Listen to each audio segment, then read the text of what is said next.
J'avais discuté avec une personne qui était prête à même investir presque 1 milliard de francs CFA. Et je te dis, ça je le dis au gars face à la caméra. Ne jamais prendre l'argent d'un investisseur qui a besoin de ton business pour vivre. Moi, je n'étais pas n'importe qui au Canada. Tu as travaillé avec qui? Avec l'ambassade du Sénégal au Canada, l'ambassade d'Australie au Canada, l'ambassade du Bahamas. J'ai fait la voiture de beaucoup de personnalités au Canada. J'ai fait la voiture même de ministres au Canada, à Downtown, Ottawa. Un Sénégalais avait sa place d'esthétique automobile. Mon service le moins cher, c'est-à-dire pour que moi, Mohamed, j'allume mes machines, il faut minimum 75 000 francs CFA. Ce qu'on a investi pour venir ici au Sénégal, ça touche presque les 100 000. Le business, tu es intransigeant. Il faut que tu apprennes à être sadique. On le dit souvent, ceux qui réussissent ici en Afrique, c'est les gens, oh, nous, lui, il est pingre, lui, il l'offre pas, il est sadique, c'est eux qui réussissent ici en Afrique. Quand ça marche pas, c'est le marché ou bien c'est l'entrepreneur? C'est l'entrepreneur. Il faut savoir prendre ses responsabilités. L'entrepreneur, c'est pas quelqu'un qui pleurniche. L'entrepreneuriat, at the end of the day, c'est trying to make people's life easy. Then you get the money.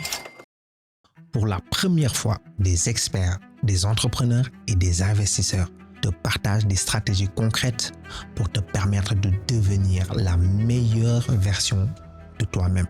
Ils vont te délivrer l'information noire, des secrets jamais révélés pour te développer personnellement et financièrement. C'est ça, la masterclass Business Expertise. Alors, Bachir, salam alaikum wa rahmatullah. Wa alaikum salam wa rahmatullah. Je vais te laisser te présenter pour ceux qui ne te connaissent pas encore.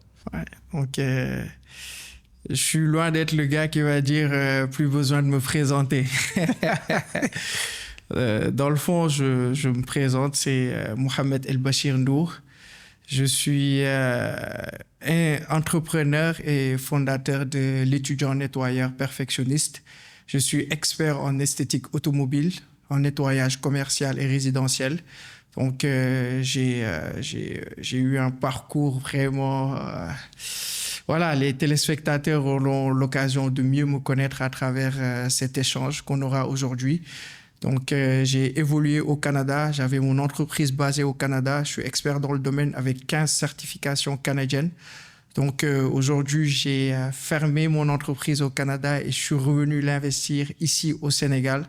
Donc, c'est tout un tas de choses qu'on aura l'occasion de découvrir aujourd'hui, cette face cachée de moi que je révèle souvent pas beaucoup sur les réseaux sociaux. Donc, les internautes auront cette exclusivité aujourd'hui avec toi. À quoi est-ce que ceux qui regardent cette vidéo peuvent s'attendre? C'est quoi l'objectif de la vidéo qu'on est en train de faire aujourd'hui? Ben, l'objectif déjà, la vidéo, elle s'adresse à tous ces jeunes entrepreneurs, à tous ces gens-là qui sont aussi à l'étranger, qui rêvent de revenir au Sénégal, mais qui ont peur. Parce que c'est au Sénégal et en Afrique en général. En Afrique en général, c'est un challenge le come back home, le retour à la maison, c'est un grand challenge. Donc à tous ces gens-là qui hésitent, qui ont peur, cette vidéo leur est destinée. À tous ces jeunes entrepreneurs qui sont ici au Sénégal mais qui ne croient pas à la réussite ici en Afrique. La vidéo leur est destinée. La vidéo aussi va parler à ces jeunes qui sont à l'école, qui sont parfois face à l'échec.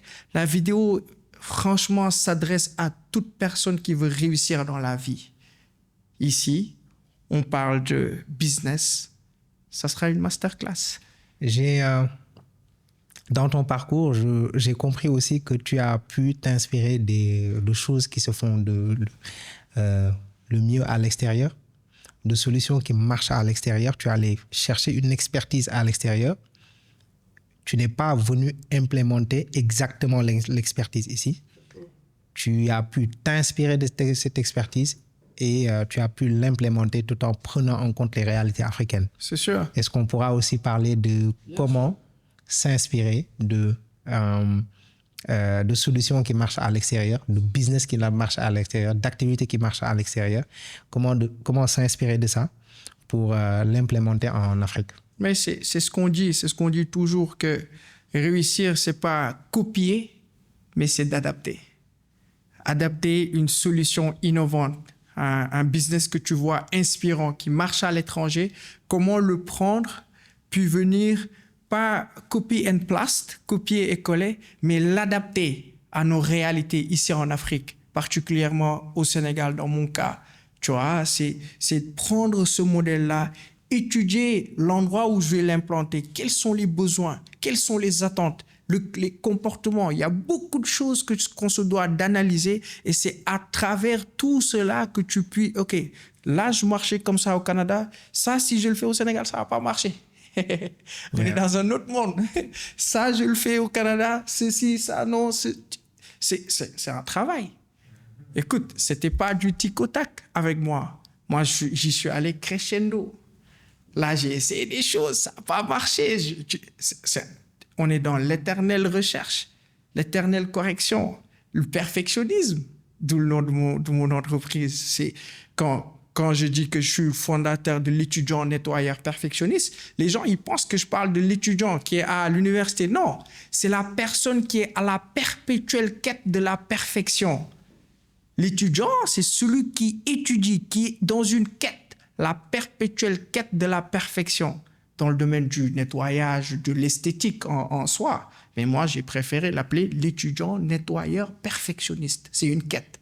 Tu as beaucoup voyagé dans ta vie. À quel moment est-ce que l'idée de sortir du Sénégal t'est venue et c'était quoi la raison? Comme je te dis, moi, j'ai eu la chance de connaître ce qu'on appelle les colonies de vacances. Depuis mon très jeune âge, ça aussi, je te dis quelque chose. Tu sais, moi, ma vie, c'est une série télé.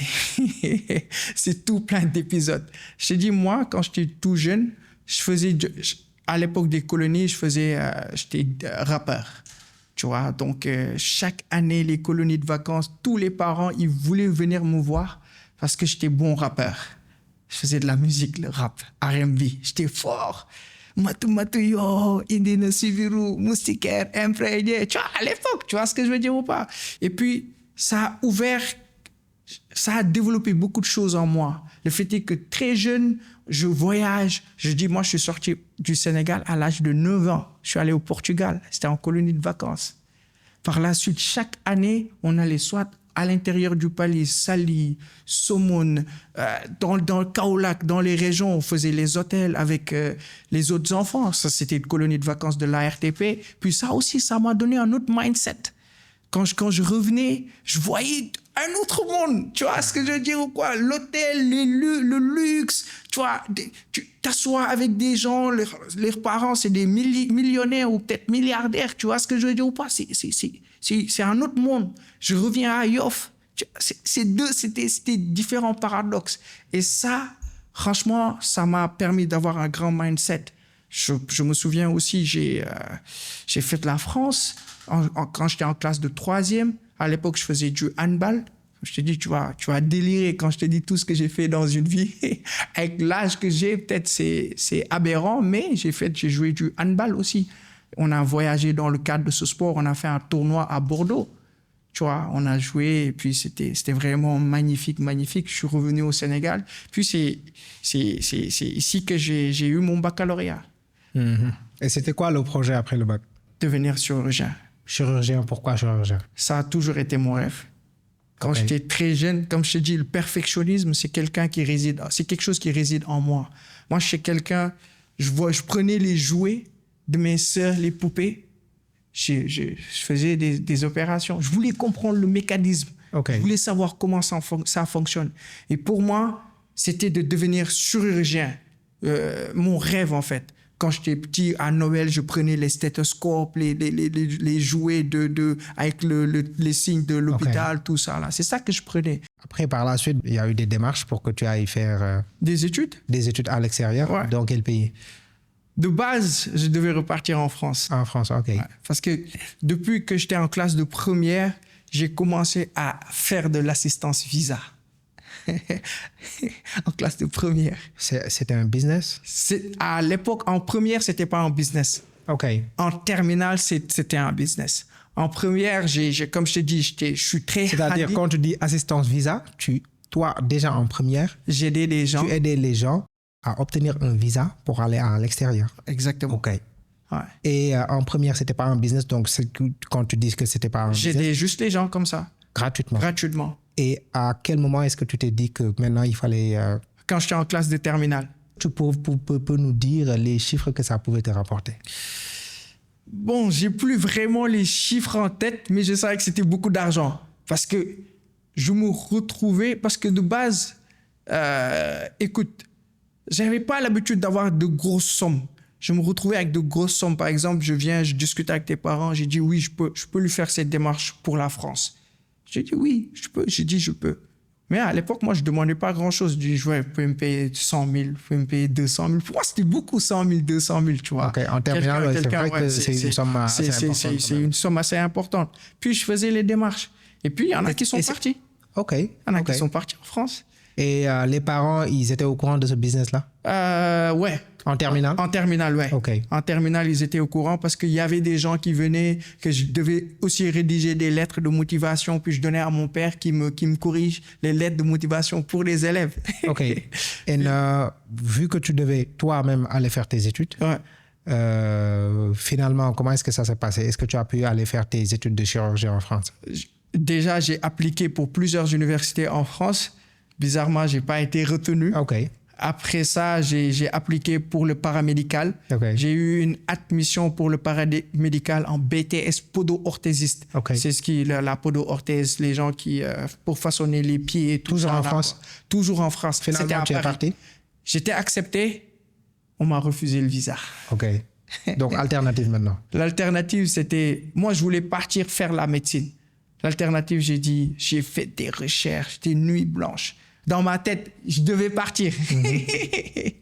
C'est pour ça, aujourd'hui, quand je vois les jeunes, je veux partir. J'ai été dans ce mindset-là. Dans ma tête, il fallait que je parte. Puis j'ai découvert l'Ukraine.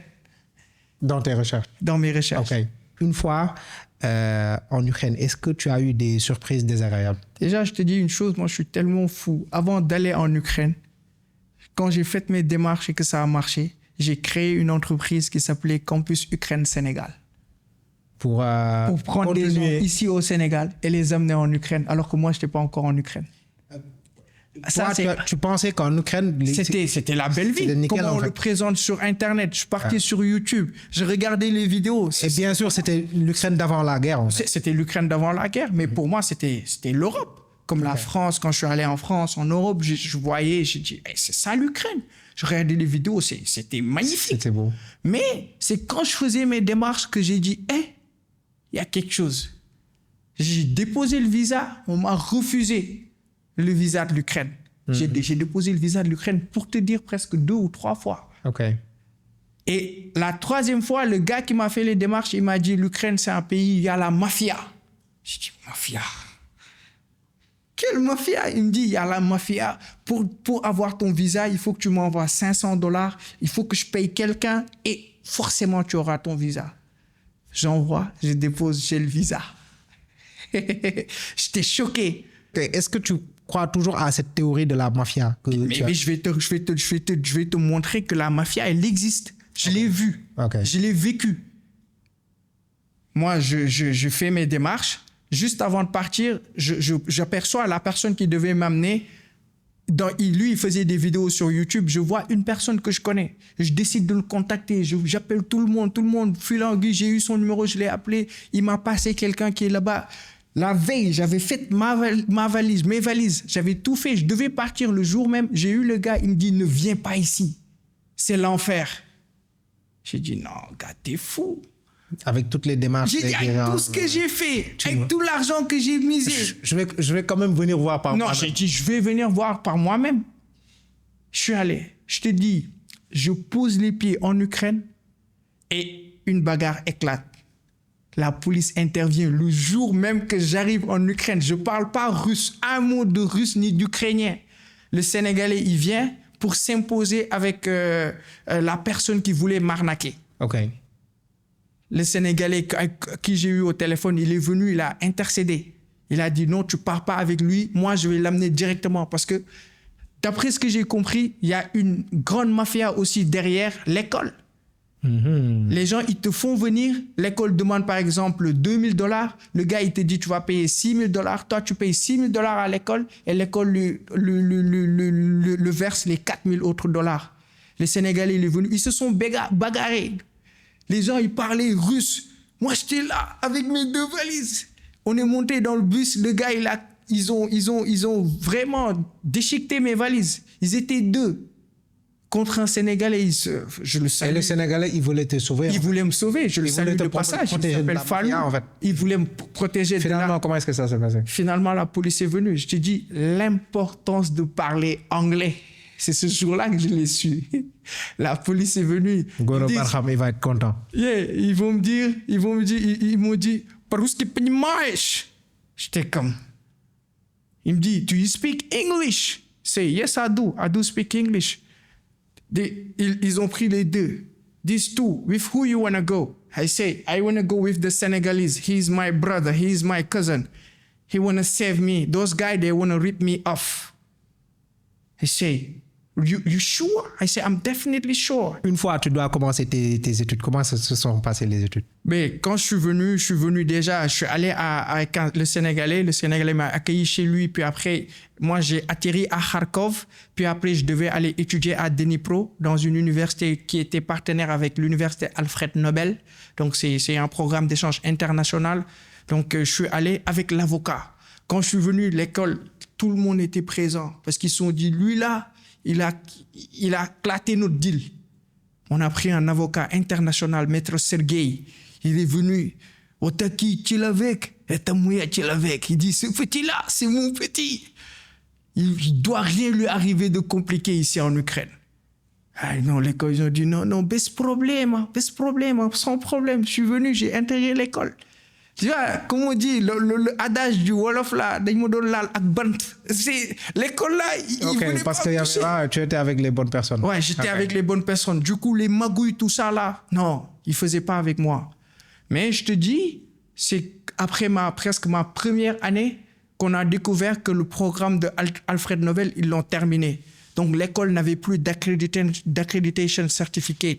Donc, j'avais commencé ma première année de médecine en douce. Dans ma tête, j'allais devenir chirurgien dans 6 ans. Tu vois ce que je veux dire ou pas? Et puis, boum, du jour au lendemain, mon rêve, il se brise. Tu vois ce que je veux dire ou pas? Et puis, écoute, qu'est-ce que j'allais dire à mon père qui était à l'époque retraité, qui a investi des millions pour que j'aille en Ukraine faire la médecine après 1 an?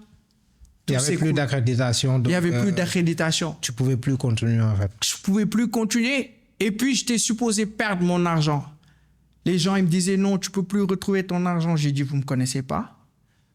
Vous ne me connaissez pas? Je suis allé à l'école. J'ai dit, non, je vais appeler. Je faisais semblant. J'avais perdu le numéro de l'avocat à l'époque.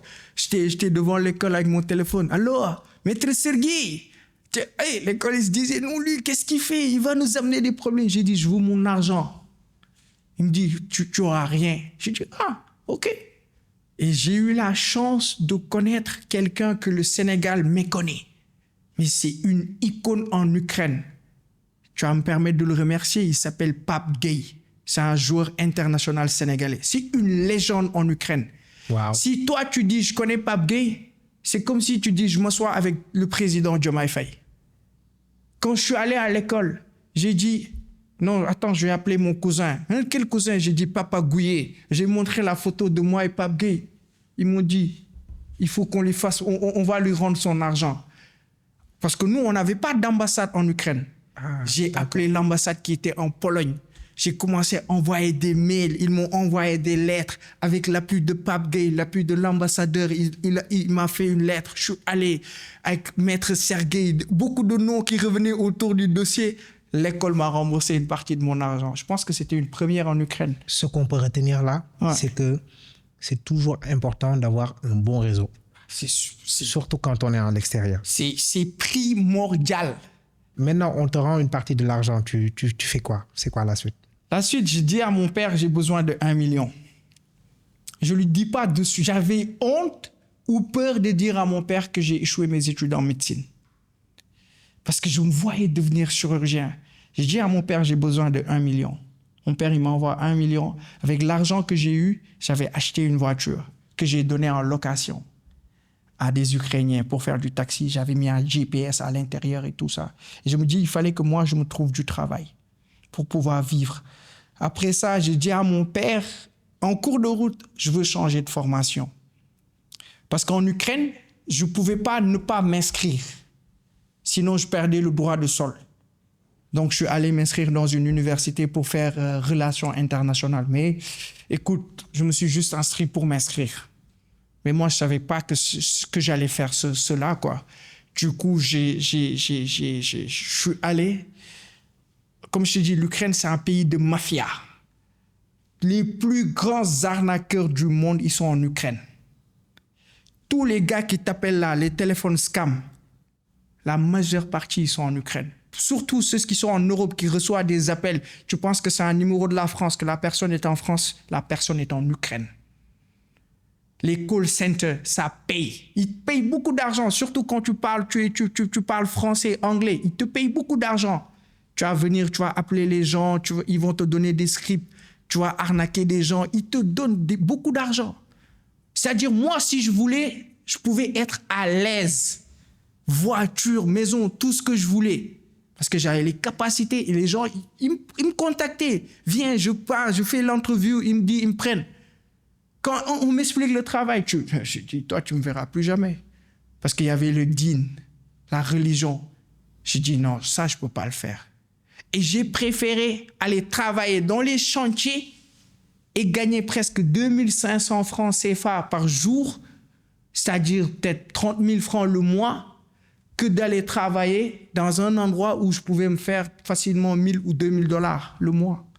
Facilement, les yeux fermés. À côté, tu travailles dans les chantiers? Je travaillais dans les chantiers. Okay. J'ai pris un vélo électrique à la place que j'ai acheté cher, presque 2000 dollars. Wow. Ouais, j'ai pris un vélo électrique. Une voiture, ça. Ouais, je faisais la livraison. Parce que je faisais de la livraison Glovo. Ouais, c'est une marque, mais c'est pas de la pub. Hein. Donc, j'avais les gros sacs comme les sacs de Uber, là. Mais à l'époque, je marchais. Je cumulais 2 travails. J'allais au chantier. Quand je finis, je prenais mon sac. Et forcément, tu devais avoir un vélo. Moi, j'avais même pas de vélo. C'est-à-dire, je partais au McDonald's, je prenais ta commande, je prenais soit les bus, soit je marchais. Parfois, j'arrivais, les Ukrainiens, ils m'insultaient. Parce que tu avais trop de retard. Trop de retard, le repas était devenu froid. Okay. Après, quand j'ai vendu la voiture, j'ai acheté mon premier fit bike, vélo électrique, puis je commençais. Donc, je partais au chantier avec mon vélo électrique le matin. Quand je finissais le chantier, j'allais faire quelques livraisons. Okay. Donc, après, avec cet argent-là, je devais vivre. Je te dis, c'est presque 6 000 francs, c'est 500 griffes que je gagnais. Si tu le compares ici au Sénégal, c'est ceux qui gagnent les journées 2500 francs. 6 000 francs en Europe. Je devais manger, payer l'école. Je devais payer l'école. Je devais payer le loyer. Je me suis retrouvé plusieurs fois avec 0 francs. Et est-ce que le papa, il était au courant de tout ça? Non, il ne savait pas. Il ne savait pas. Tu sais, mon père, c'est quelqu'un que j'estime beaucoup. C'est quelqu'un, quand on était jeune, il me racontait son parcours. Tout ce qu'il a galéré, enduré pour en arriver là où il est. Je me suis dit, assis en Ukraine, j'avais faim, rien à manger, j'ai pleuré. J'ai dit, c'est ici que je veux devenir un homme, ou soit je porte une jupe, je retourne au Sénégal. J'avais 2 choix. C'est soit je deviens un homme, peu importe ce qui est en face de moi, je galère, j'endure comme un homme pour réussir, ou soit je porte une jupe pour retourner au Sénégal et devenir une femme. Quelle a été l'étape suivante après cette période-là? Cette étape-là, c'était tout plein de galères. Moi, je te dis, j'ai fait des jours en Ukraine, 2, parfois 3 jours, j'avais pas de quoi manger. Alors que j'étais à l'aise. Tu vois ce que je veux dire ou pas? Ici au Sénégal, je te dis, j'ai vécu dans le confort. Être face à tout cela, ça a fait un autre moi. J'ai commencé à lire. Moi, je ne lisais pas avant. J'ai commencé à lire Père riche, Père pauvre de Robert Kiyosaki, qu'un ami Ibrahima, il m'avait passé le livre. Tu vois, je l'ai lu, ça a encore réveillé mon idée de business, d'entreprendre. Je me suis dit, là où je suis actuellement, je sais que ce travail-là, il ne peut rien faire pour moi. Donc, le seul moyen pour moi de réussir, c'est d'entreprendre. Le seul moyen de pouvoir sortir de ce trou, parce que j'étais dans un énorme trou, le seul moyen de sortir de ce trou-là, c'est d'entreprendre. Donc, j'ai dit, écoute, et quand je lis le livre Père riche, Père pauvre, il me dit, réussir, c'est résoudre le problème des gens. J'ai dit, mais Sénégal, c'est quoi le problème? C'était à l'époque des pirogues. J'ai dit, les gens, ils veulent sortir. Moi, j'ai le mindset et j'ai le bagage intellectuel, la connaissance informatique pour leur décoter un visa. J'ai dit, moi, je vais aider les gens à sortir. Mais plus question de l'Ukraine. Il fallait voir une autre destination. Et là, j'ai découvert le Canada. Pour moi, le Canada, j'étais en Ukraine, mais pour moi, à l'époque, c'était l'Eldorado. C'était le summum, c'était le Canada, quoi. C'est dans le continent américain, c'est du American Dream. Tu vois ce que je veux dire? Puis j'étais là-bas, je me suis dit, non, écoute, je vais prendre des gens au Sénégal, les amener au Canada, et pour moi, c'est ça mon business. La première Alors personne... que toi, tu n'étais jamais allé au Canada. Moi, je n'étais jamais... Et ce qui est le plus bizarre, c'est que j'étais dans les chantiers, pelle à la main, des parents m'appelaient, je décrochais. Oui, c'est toi qui vas amener mon fils au Canada. Moi, j'étais dans la galère. Tu vois, il y avait des Gambiens qui étaient là. Ils étaient morts de rire. Il dit, toi, tu n'as même pas de quoi manger. Tu oses avoir l'audace de dire que tu vas amener des gens au Canada. Ça leur faisait rire. Mais moi, j'y croyais. Puis je commençais à faire mes recherches, réseautage. J'avais à l'époque, une camarade de classe qui était au Canada, qui m'a présenté des gens que je salue tous de passage, des gens de Shawinigan. Je leur dis un coucou, tu vois, des amis Sali Undong, eux tous, tu vois ce que je veux dire. J'ai commencé à me faire un réseau, connaître les démarches. La première personne pour qui j'ai fait sa démarche, je l'ai faite quand j'étais en Ukraine. Il m'a payé. Et je te dis juste l'importance de la foi, du baraka. L'argent que la personne devait m'envoyer, c'était 250 000. J'en avais besoin. Mais j'ai dit non, je veux la baraka dans ce que je fais. J'ai dit, prends cet argent, donne-le à mon cousin, Doudou Fall. Il a pris cet argent, j'ai dit, achète ravitaillement complet et ramène-le chez moi.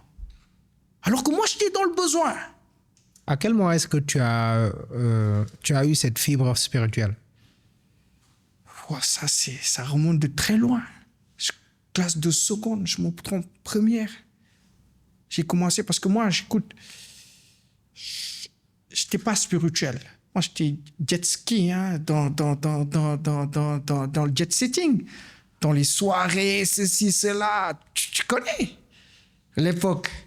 Les piscines parties, tout ça, la bowling, tout ça. Tu vois, moi, j'étais dans ça à l'époque. Moi, c'était Bachir, l'ami des jeunes filles à l'époque. Tu vois ce que je veux dire ou pas? Bachir, les matinées, tu vois, les journées culturelles, ceci, cela. Mais un jour, j'étais sur Facebook, j'étais en train de défiler, je tombe sur une vidéo. C'était une vidéo à l'époque de Rachid Abou Oudeifa, Rachid El-Jay, par la suite qu'il est devenu. Il disait... Prie avant qu'on ne prie sur toi.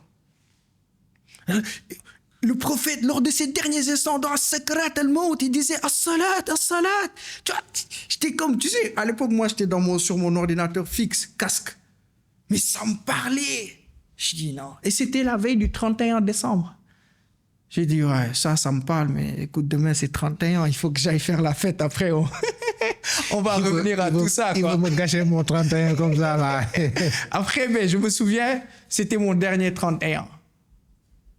Esplanade, Grand Théâtre. On avait fait de salon, tout ça. Subhanallah, qu'Allah, il ait pitié de nous, qu'Allah, il nous pardonne tous nos péchés. Tu vois ce que je veux dire ou pas? Mais c'était mon dernier 31. Tu commences ton business de facilitation, visa facilitation service. Ouais. Tu étais en Ukraine. J'étais en Ukraine, ouais. Et tu commences avec une personne. Ouais, ça puis marche. 2, puis 3, puis je commence à... Bash Canada est né. L'entreprise, c'était Bash Canada. C'était Bash Canada. Et puis, c'était quoi la suite de ce business-là? Mais, tu sais, j'ai commencé à ramener des gens, je commençais à écrire les écoles. Puis, écoute, je dis, moi, je vais aller au Canada. Ouais, tu le fais pour... donc, autant le faire pour toi-même, quoi. Autant le faire pour moi, je vais aller au Canada. Mais je te dis, je n'avais pas les moyens de faire les démarches. Parce que ça a coûté de l'argent, en fait. Ça a coûté de l'argent. CAQ, moi, écoute, quand on me dit CAQ, c'était $200. Moi qui gagnais journée 6 000 francs. C'était compliqué, quoi. C'était compliqué. Mais à travers les gens que j'ai aidés, j'ai dit, moi, j'ai amené beaucoup de gens au Canada qui m'ont payé 0 francs. OK. 0 francs. Parce que pour moi, réussir, c'est aider les gens. Moi, ce n'était pas un but lucratif. Je ne le faisais pas pour l'argent. La preuve, tu vas savoir pourquoi j'ai arrêté ce business-là. Quand je l'ai fait, j'ai dit la première personne pour qui je vais faire sa démarche et qu'on le refuse, j'arrête. Le jour où j'aurai un refus de visa pour le Canada, j'arrête. Parce que moi, je veux aider les gens. Bien sûr que j'étais dans le besoin. Donc, il y avait peut-être ici un petit pécunier que je demandais derrière, mais ce n'était pas beaucoup. Et puis moi, je garantissais jamais le visa. Je te dis, je vais faire les démarches pour toi. Tu vois, on espère réussir. Je connais le chemin, je connais les raccourcis. Je vais te mettre dans le circuit. Puis après, on dépose et puis tawakkal. On place notre confiance en Allah. Puis, Inch'Allah, tu vas avoir le visa, si Allah le veut. Okay. Mais moi, je ferai tout ce qui est humainement faisable pour que tu l'obtiennes. Donc, je commençais. Puis, avec ce que je gagnais, je faisais mes démarches. J'ai fait mes démarches. J'ai eu le visa. Le jour de mon anniversaire, à 2 semaines de la guerre de l'Ukraine. Le 27 janvier, on m'appelle pour me dire que j'ai mon visa du Canada. Je prends mon passeport, j'ouvre, je vois le visa, je n'y croyais pas. J'étais dans les chantiers. J'avais presque pas d'avenir. C'était compliqué, c'était difficile, c'était dur. L'Ukraine dans laquelle j'étais, les gens, ils cherchaient à aller à l'Europe, la belle Europe, l'Union européenne. Les gens, ils voulaient quitter l'Ukraine pour partir. Les gens se faisaient arnaquer. Moi, dans tout ce terme de brouhaha, j'ai réussi à avoir mon visa du Canada. Mais je n'y croyais pas. Mais je me suis dit, ça, c'est du travail. Et en plus, je n'avais pas les moyens pour payer mon université au Canada. Parce qu'à l'époque, c'était presque, écoute, je dis n'importe quoi, c'était du 31 000 $ l'année. Mon père, il est à la retraite. Où est-ce que je vais prendre tout cet argent? Mais moi, je suis quelqu'un, je risque. Je prends les risques. Tu es au Canada, quels sont les... Est-ce que tu as eu des surprises désagréables? Je suis arrivé au Canada, je devais faire soins infirmiers. Tu sais, moi, toujours fidèle à la médecine, quoi. Mais, première session, je me rends compte que je ne serai pas infirmier. Ça, ce n'est pas mon affaire. C'est pas, je ne vais pas être infirmier parce que ce n'est pas mon élément. Moi, je veux être au sommet. Entre-temps, le mindset a changé, pas mal de choses. Ouais, pas mal, parce que quand je suis revenu, j'ai vu aussi la situation. Parce que, bon, on va dire que tu t'es dit que tu ne vas pas être infirmier parce que infirmier, c'est différent de chirurgien. Ouais. Okay. Et aussi, entre-temps, quand je suis revenu, écoute, je me suis rendu compte aussi de la situation dans laquelle ma famille est. Alhamdoulilah, on a une maison à Kermassar, tout ça. Mais mon père, il est retraité. Il gagnait des millions, il ne gagne plus des millions. Tu vois ce que je veux dire ou pas? Donc, il y a un challenge. Il y a un challenge. Il y a un challenge. Puis, je me dis, ce n'était pas un besoin presque pécunier parce que, alhamdoulilah, mon père, il prend toujours soin de la famille. Mais je me dis, il faut que je fasse... Il faut qu'il y ait la relève, quoi. Il faut qu'il y ait la relève et puis, il faut faire les choses rapidement. Alors, c'est quoi le plan? Le plan, c'est que j'arrive, je fais première session, 6 mois. Je dis, non, je ne vais pas rester ici. Qu'est-ce que maintenant, après, je m'assois. Entre-temps, je me suis marié. Entre-temps, je me suis marié parce que j'ai fait... Tu as quand même eu le luxe de te marier dans cette situation-là. Difficile. Compliqué. Compliqué. Tu étais encore en Ukraine, tu es revenu au Sénégal. Puis je suis allé quand j'étais au Canada, quelques mois après mon arrivée au Canada, je me suis marié. À l'époque, j'étais à Shawinigan, je me suis marié. Parce que moi, écoute, c'était... Donc, à cette époque-là, ton business marchait au Canada, ça marchait bien? Ça va. Je ne me plaignais pas parce qu'à l'époque, je travaillais comme, préposé aux bénéficiaires. C'est-à-dire, je m'occupais des vieilles personnes. Moi, il n'y en a pas... Sans se cacher, on se dit, moi, je faisais le toilettage des vieilles personnes. C'était aussi un autre monde. C'était un autre monde. Tu vois, c'était vraiment un autre monde. Et puis, ça aussi... Et ça aussi, c'était une activité pour te permettre de survivre? De survivre. Tu vois, c'est parce qu'à Shawinigan, je peux dire que c'était le seul travail Tu n'es pas de ceux qui pensent que pour se marier, il faut d'abord réussir à avoir une certaine sécurité avant de se marier? Non, pas du tout. Moi, déjà, j'ai connu ma femme sur Snapchat. J'avais fait une publication, une photo de moi, micro à la main. Je faisais du rap très jeune. J'ai dit, avant, je faisais du rap Et maintenant, je fais des rappels. Ma femme, celle qui est devenue ma femme, elle m'envoie un message pour dire « Mashallah ». Et c'est comme ça que tu as profité de la situation. Ouais. Mais après, c'était devenu une amie. On a appris à se connaître, mais l'amitié pure, saine. C'était vraiment une personne qui m'a émerveillé dans son khoulouk, dans sa croyance, la personne qui elle est, sa vision de la vie, elle était pieuse. Mais pour moi, à cette époque-là, je me disais non, ça c'est pour les chers, ça c'est pour les oustas, c'est les oustas. Son niveau était trop élevé par rapport au tien. Non, moi là, tout plein de péchés. Non, c'est pas pour moi ça. Elle était trop bonne pour moi. Non, elle était trop bonne pour moi. J'ai dit ça, c'est pas pour moi. Ça, c'est pour les personnes pieuses, quoi. Moi, subhanallah, oui, je fais des efforts dans la religion, mais c'était un autre niveau. Ma femme, c'était, mashallah, Allahumma barik alayhin. Tu vois ce que je veux dire ou pas? Mais, écoute, j'ai osé un jour comme ça, quand je suis revenu, quand je suis revenu ici au Sénégal, dis-moi, écoute, je veux te marier. Je dis, ah non, ouais, on se connaît pas assez, on s'est jamais vu. J'ai dit, mais moi, écoute, c'est pas te voir qui va faire que je t'aime. Moi, je t'aime, je veux que tu deviennes ma femme. Parce que tu me charmes de par ta croyance. Tu vois, tu me charmes de par qui tu es. Bien vrai que je t'ai jamais vu. Tu vois, mais ça m'a impressionné. À quel moment est-ce que le truc de nettoyage arrive dans ton parcours? Quand j'ai décidé d'arrêter les soins infirmiers, j'ai dit que bon, qu'est-ce que je dois faire maintenant pour réussir? Déjà, je savais que Shawinigan, c'était une ville, c'est comme, écoute, tu dis Kumpentoun, c'est pas Dakar. Moi, j'étais à Kumpentoun au Canada. Très loin. Tu étais au fin fond du Canada. Ouais, à l'intérieur du Québec. Loin de la capitale. Ouais, exactement. Des grandes choses, voilà. Les belles choses, les bels immeubles. Je me suis dit maintenant, pour réussir, je savais que c'était l'entrepreneuriat la seule solution. Je ne pouvais pas le faire à Shawinigan, ça n'allait pas marcher. J'ai dit, à l'époque, je ne savais pas vraiment qu'est-ce que je vais faire, je ne vais pas te mentir. Une école avec qui je suis en contact, juste pour te dire, moi, je n'ai jamais payé de frais de scolarité au Canada. Quand je suis allé à Shawinigan, après, je me suis décoté une bourse, par le relationnel, beaucoup de choses, à gauche et à droite. Le réseau encore. Le réseau. Je suis arrivé l'école avec qui je travaillais parce que j'avais amené des élèves là-bas à Gatineau. Je les ai écrits, j'ai dit, moi, je veux venir vous rejoindre. Et j'ai dit, mais je n'ai pas de quoi payer. J'ai dit, non, toi, avec tout ce que tu as fait pour nous, non, c'est pas grave. Tu ne payes pas, viens.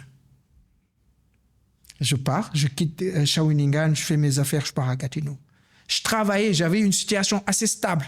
Je travaillais, je payais mon loyer, j'arrive à Gatineau. 6 mois, je n'ai pas de boulot. Gatineau, c'est à 5 minutes de Ottawa, la capitale. Donc Gatineau, Ottawa, c'est une région. C'est la région de l'Outaouais. C'est un centre, au plein cœur du Canada.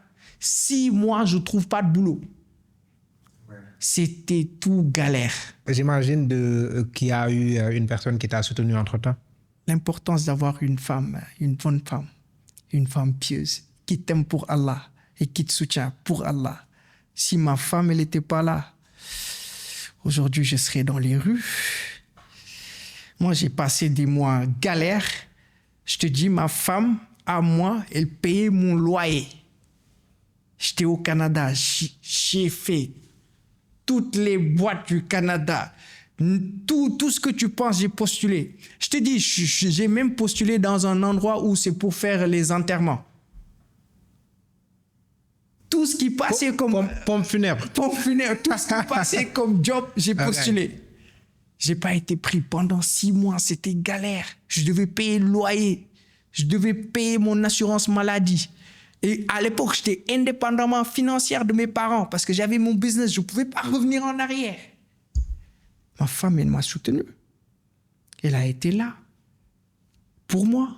Elle m'a aidé à me relever. Et je te dis, après 6 mois de mariage, on ne s'était pas vus. Elle a organisé notre rencontre au Maroc. Tout frais payé. Billets, réservation, Airbnb, tout. Je suis allé au Maroc. Je l'ai regardée. Elle m'a regardé. Elle m'a dit, Bachir, ça ira. Ce n'est rien, ça. tu es un homme et tu vas réussir. Je t'ai dit, je suis revenu au Canada.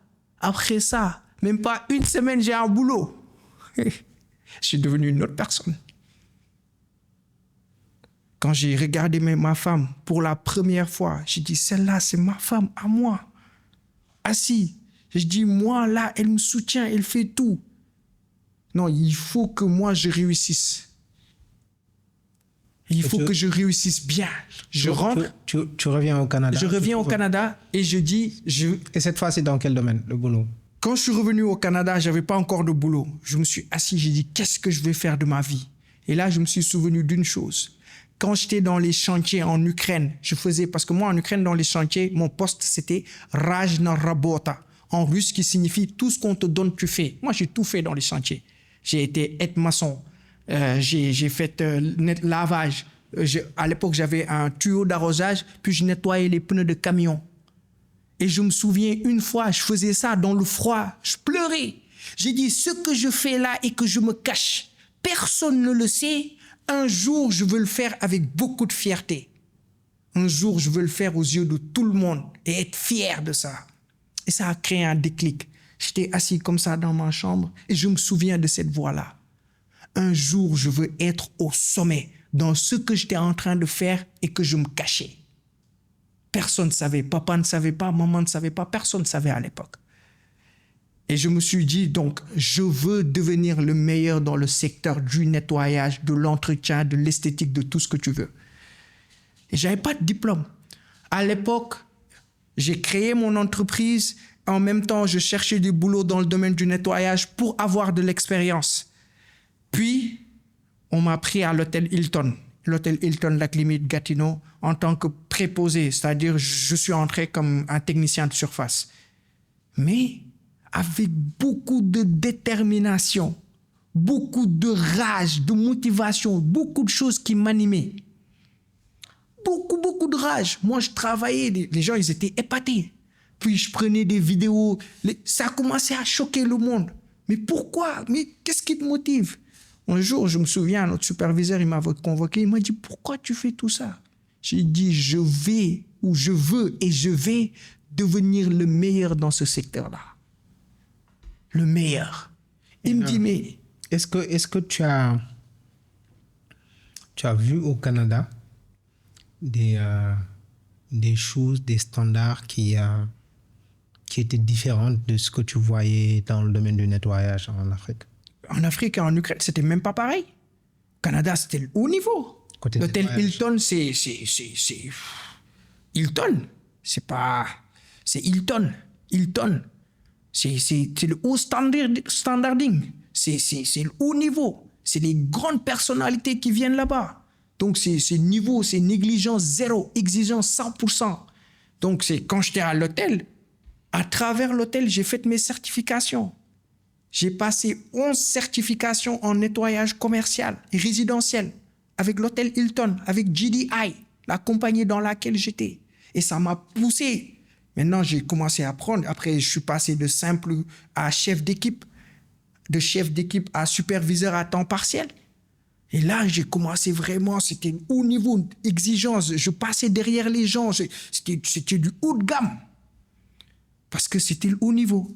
Et ça, avec Ukraine où j'étais, avec mon bio d'arrosage, avec le Sénégal, ce que je voyais, non, c'est un autre monde. C'est un autre monde. Et puis, après cela, moi, j'ai dit, je n'allais pas me limiter à là. J'avais déjà créé mon entreprise, mais je l'ai mis en pratique. L'étudiant nettoyeur perfectionniste. Donc, ça a démarré au Canada? Au Canada. OK. Et je me suis dit que parce qu'à l'époque, je faisais le nettoyage commercial, j'ai dit, je me souviens des pneus de camion que je nettoyais. Je vais faire de l'esthétique automobile. Je travaillais à l'hôtel de 23h à 6h du matin, chaque jour. Tu vois, on faisait du 6-3. Tu travailles 6 jours, tu te reposes 3 jours. Mais moi, j'enchaînais le plus pour avoir plus de sous. Et puis, le matin, au lieu d'aller dormir comme tous mes coéquipiers qui travaillaient de nuit, moi, j'allais à Ottawa, dans la capitale, pour apprendre le nettoyage automobile. Donc, le soir, tu travailles. En journée, tu te formes. je me forme.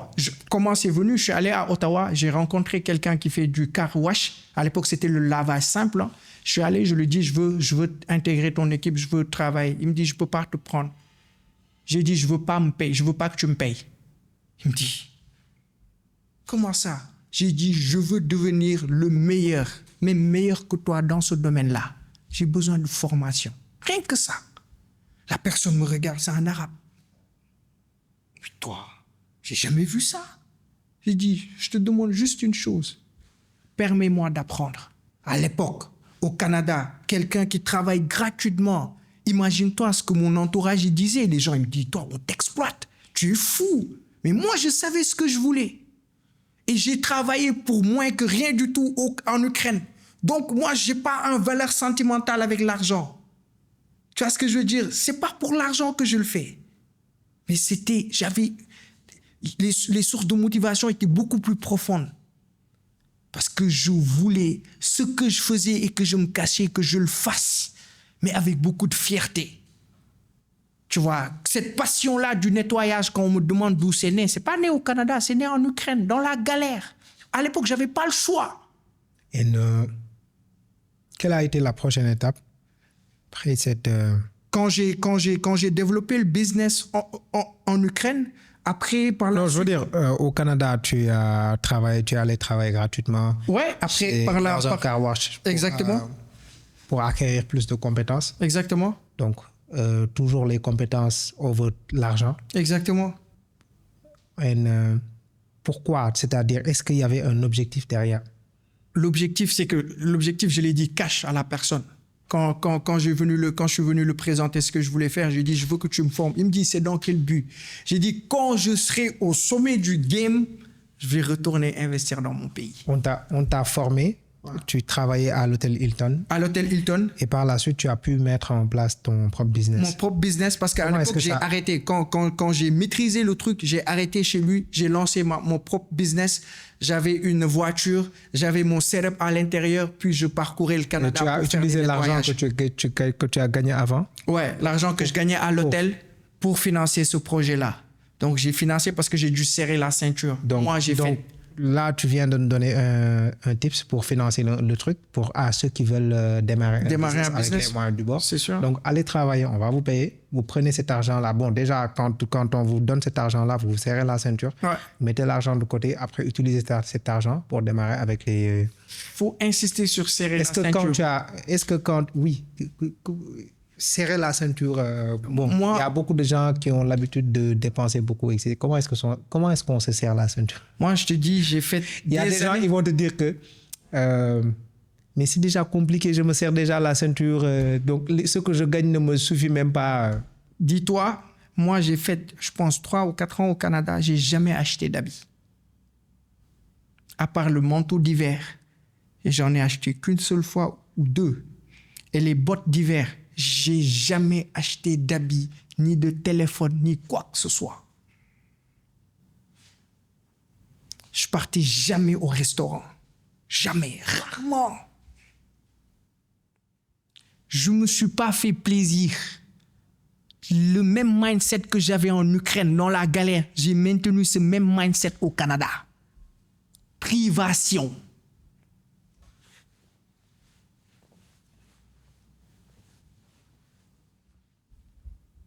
J'avais rien. J'avais besoin aussi de rien. Je ne me suis pas fait de plaisir. Comment est-ce qu'on arrive à un niveau où, c'est-à-dire, est-ce que toi, tu te sentais bien quand même dans ça? Comment est-ce qu'on arrive à ce niveau où ma femme, elle a fait pour moi. Mes parents, ils ont fait pour moi. J'étais en mission. J'avais faim. Je dormais 2 heures de temps par jour. 2 heures de temps par jour. Ma femme, quand je lui disais ça, quand il voyait mon train de vie, à l'époque, elle était en France, il n'y croyait pas. C'est impossible. Quand il a eu son visa, qu'elle est venue me rendre visite au Canada, il m'a dit, si tu continues ça, tu vas mourir. Pour voir, moi, ma femme, il fallait qu'elle vienne dans mon lieu de travail à Ottawa. Sinon, on ne passait pas de temps. 2 heures. C'est-à-dire, je commence à travailler de 23 heures à 7 heures du matin. À l'époque, j'étais chef d'équipe. Je supervisais par la suite. Je faisais mon rapport. Je finis presque à 7h30. Je prends le bus. Je pars à Ottawa. J'ouvre ma place à 8 heures. De 8 heures, parfois jusqu'à 17 heures, 18 heures, parfois 20 heures. Je rentre. J'ai 2 heures de temps pour dormir, me laver, manger et retourner à l'hôtel. J'étais en mission. J'avais faim. Et qu'est-ce que tu as pu... comment est-ce que le business que tu as mis en place au Canada a pu évoluer? Mais ça, c'était... Moi, ce que des gens ont fait en 10 ans, je l'ai fait en 1 année. Comment ça? Comment est-ce qu'on fait, on réalise des choses, voilà, Mais on doit normalement faire en 10 ans? Comment est-ce qu'on le réalise en 1 an? Mais c'est beaucoup de privation. Tout ce qui vient, je réinvestis. Et puis, c'est aussi l'entourage. Moi, ma femme, elle m'a soutenu, puis elle m'a compris. Elle savait que je devais tout faire pour faire développer le business. Si j'avais eu une femme matérialiste, j'aurais jamais pu faire ça. Et j'ai aussi vu que dans ton activité là, tu as eu beaucoup de reconnaissance. Ouais. Tu as travaillé avec qui, par exemple? J'ai travaillé avec l'ambassade du Sénégal au Canada. Ils m'ont fait une lettre qui est accrochée dans mon bureau. J'ai travaillé avec Australian High Commission, l'ambassade d'Australie au Canada, Bahamas High Commission, l'ambassade du Bahamas. J'ai fait la voiture de beaucoup de personnalités au Canada. J'ai fait la voiture même de ministres au Canada, à downtown Ottawa. Ma place était sur la rue O'Connor, en plein centre-ville, en plein downtown du Canada. Un Sénégalais avait sa place d'esthétique automobile.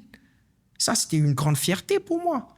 Puis j'ai commencé à me faire beaucoup de réseaux, beaucoup de personnalités. Puis, tu sais, au Canada, il y a ce qu'on appelle le Rideau Member Club. C'est un membre de milliardaires. Ils avaient leur réunion au-dessus. Moi, j'étais dans le sous-sol. Ils avaient leur réunion au-dessus. Ils garaient leurs voitures, des Ferrari, de tout ce que tu veux, devant moi.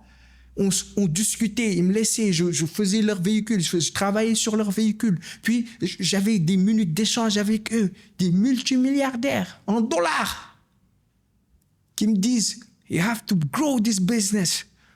Bro, you're the man. Tu as ces choses-là qui te disent, non, ça fait que moi, c'est possible.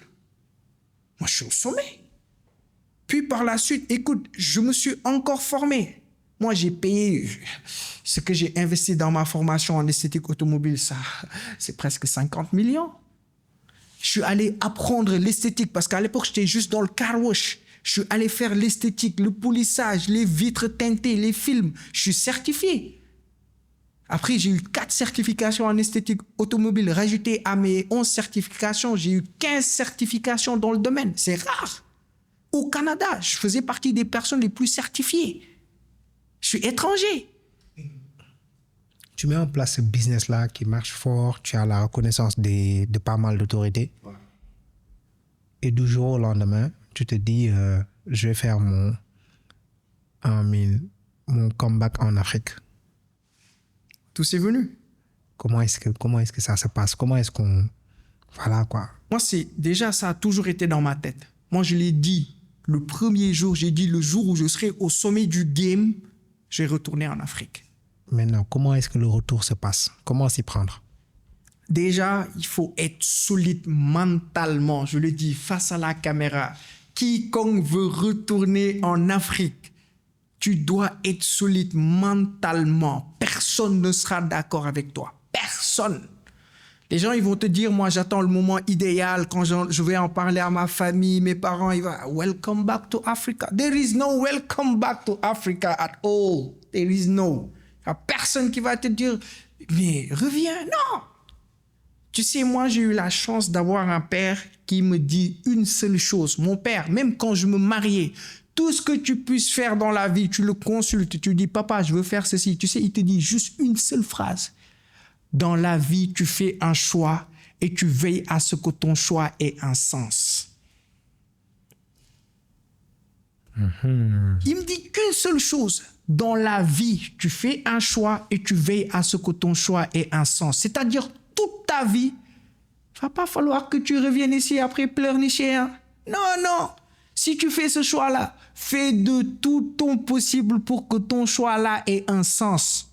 Que ça ne soit pas peine perdue. Donc, quand je lui ai dit, écoute, il m'a dit, comme le disent les Ukrainiens, à kak ou dobre, comme tu veux. Hein? Tu vois, après, ben, la famille autour, non, réfléchis encore. Tu vois, tu es jeune, mon entourage, les gens que je connais, les gens pour qui je faisais leur detailing, leur voiture, des capots. Je m'assieds, je leur disais, écoute, moi, je pense que je vais retourner au Sénégal. Non! Regarde-toi, tu es jeune. Tu as le monde qui s'ouvre à toi. Tu as les grandes opportunités, tu as les certifications, tu as les... Écoute, moi, je travaille sur des voitures d'ambassadeurs, des hautes personnalités du Canada. Moi, je travaillais sur leurs véhicules. Des gens où je travaillais sur leurs véhicules, tu avais les agents de sécurité qui m'entourent, qui me faisaient confiance, moi. Avec tout ce privilège que j'avais, j'ai dit, moi, je quitte tout ça pour revenir au bled, au bercail, chez moi. Alors que je savais pas qu'est-ce que j'allais faire, est-ce que ça allait marcher. Mais je croyais en une chose.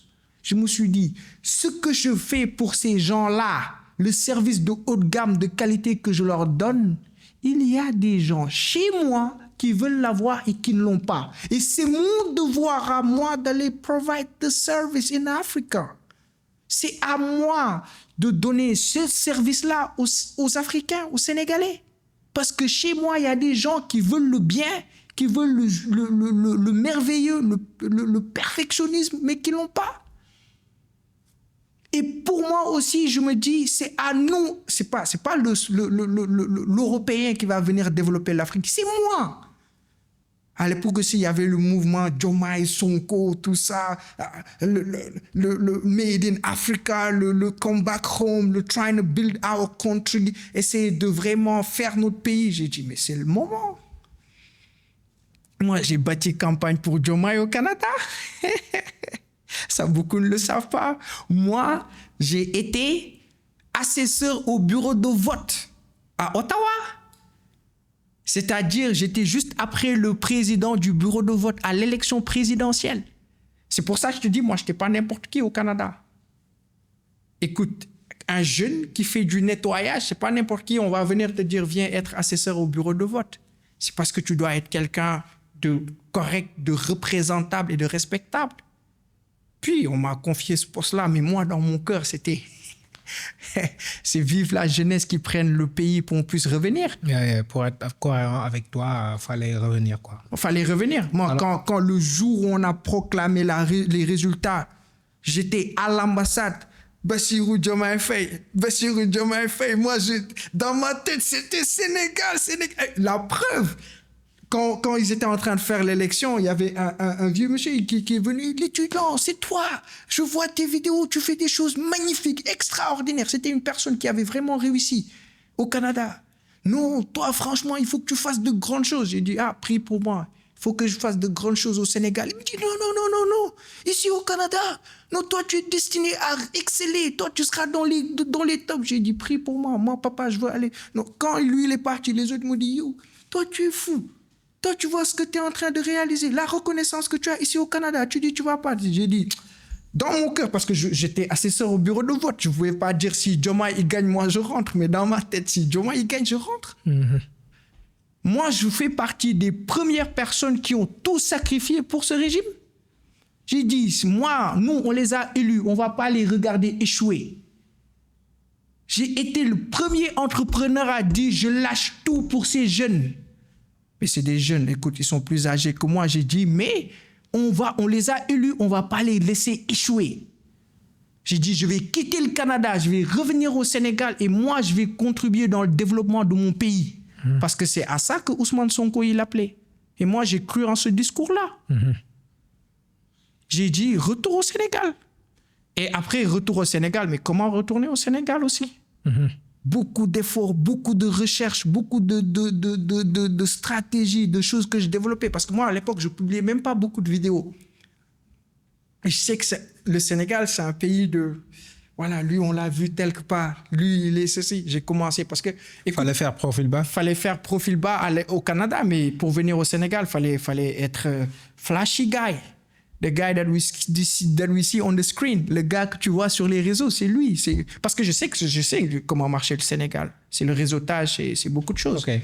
Donc, j'ai commencé à publier beaucoup de content sur du contenu sur TikTok, marketing, travailler sur ça. Je faisais des vidéos sur qui. C'est là que Pape Sidi Fall, il m'avait contacté. Et là, tu étais encore au Canada? Là, j'étais encore au Canada, mais je préparais ton retour. Mon retour. OK. J'ai commencé parce qu'à l'époque, je ne pouvais pas aussi prendre beaucoup de vidéos sur les véhicules de luxe. Parce qu'il y avait des véhicules sur lesquels je travaillais. Écoute, il y avait les gardes du corps qui étaient là. Hein. Ouais. Je ne pouvais même pas prendre. Et concrètement, le retour se passe comment? Tu vends tout là-bas? Écoute, par la grâce de Dieu, écoute, alhamdoulilah, quoi. Moi, je suis tellement chanceux. C'est Allah qui est au contrôle de toutes choses, tu vois. Moi, quand j'ai démarré le business, j'ai démarré avec 0 francs. Il faut juste comprendre, que je puisse t'expliquer, tu puisses comprendre un peu. J'ai démarré ce business avec 0 francs.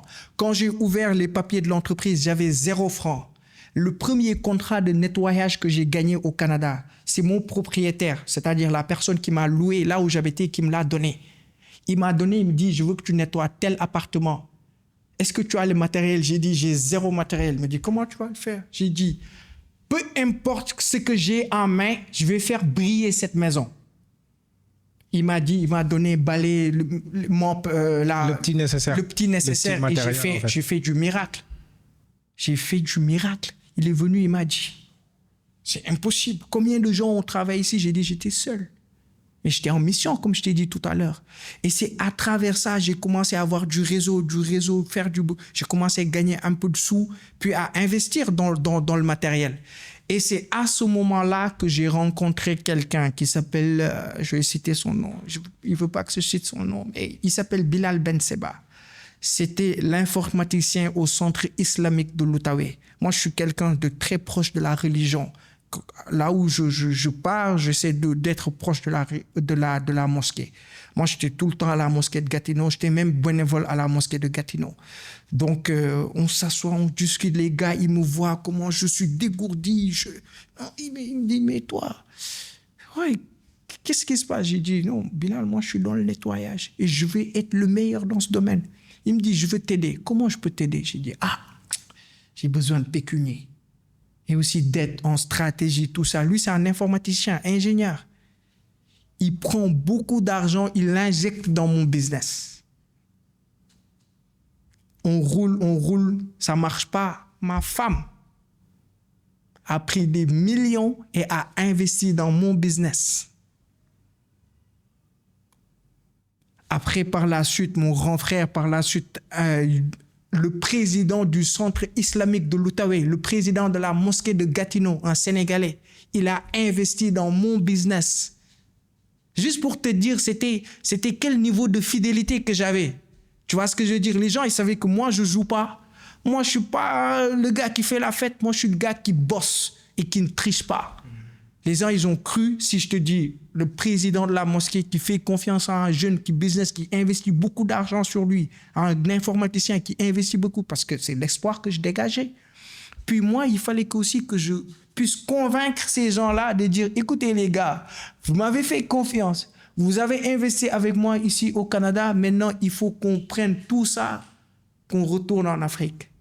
Non, c'était beaucoup de discussions. Tu as dû échanger avec les investisseurs. C'était pas facile. Il fallait convaincre les investisseurs. Fallait convaincre, fallait faire de la rue, fallait faire beaucoup de choses, beaucoup de choses. Je ne vais pas entrer dans les détails. Et finalement, ça se concrétise. Ça se concrétise. Tu vends tout? Ouais. Non, mais j'ai tout mis dans un conteneur. J'ai pris tout le matériel que j'avais. C'est-à-dire, tu t'es dit, je rentre au Sénégal, mais je vais aller faire la même activité. Je vais faire l'esthétique automobile au Sénégal. Mais au Sénégal. Au Sénégal. Alors que le marché là, il n'y avait pas de confirmation du marché, etc. À l'époque, il y avait peut-être 2-3 personnes qui le faisaient. Okay. On s'écrivait sur les réseaux, rapidement. Tu vois? Et tu mets tout dans un conteneur. Je mets tout dans... Est-ce que tu avais...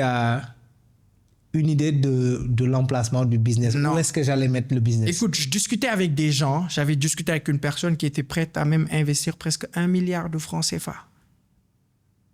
qui me dit, si tu es prêt à venir, je suis prêt à faire ceci, cela. Et je te dis, ça, je le dis aux gars face à la caméra. Tout ce que vous voulez faire pour revenir ici au Sénégal, assurez-le à 100%. Et que ce soit un fonds qui est disponible, que vous avez bloqué. Mais les on dit, les je vais, si tu viens... Ils vont rien faire. Ils vont rien faire. Rien du tout. Moi, les je vais te, si tu viens, j'ai une place. Je te dis, pas des petites personnes. Si on te parle au conditionnel là. Je t'ai dit, c'est pas des petites personnes. C'est des personnes haut placées. Moi, j'avais des discussions avec des maires. Je te dis, il y avait quelque chose que j'incarnais moi au Canada. Je parlais avec des têtes. Des gens qui sont placés actuellement là.